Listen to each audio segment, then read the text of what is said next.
大家好，我是黄小鱼。现在早上8点半吧，我刚过完早，然后现在嗓子好疼啊，我不知道是感冒了还是上火了，有10来天了吧，也没有好。我在网上查说孕妇最好不要吃药，我去买点梨子，回去搞点冰糖，先炖着喝一下，看有没有效果。到水果店了，我进去找一下梨子。炖那个冰糖是这个梨子吗？嗯，这个梨子是吧？我梨子买回来了，再去把它洗一洗，切块。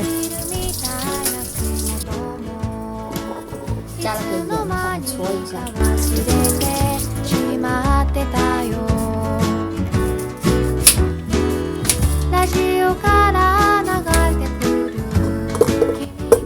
这个壶平时都是用来煮开水喝的，家里有个炖盅，但是炖盅比这个炖的慢一些，就用这个养生壶炖的快一点。我买了这种黄的老冰糖，再去接点水来。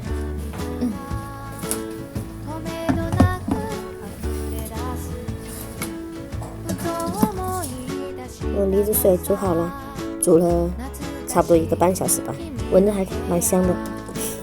等一下添着喝。给我婆婆搞一碗，我吃一碗给她一碗。炖的挺烂的，看。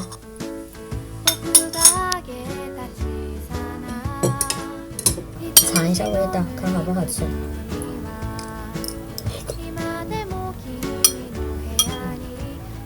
还真的好烂呢，一放嘴里去就化了。我昨天晚上疼的，一晚上都基本上没怎么睡觉，喉咙太疼了，疼的都睡不着。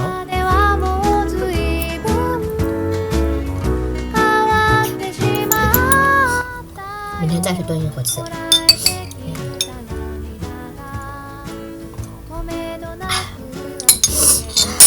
我婆婆在做饭，马上就能吃饭了。我肚子好饿，就先吃个这个垫一下。好了，那今天视频就这样了，我们下次再见了。喜欢我就点个关注，点个赞吧，拜拜。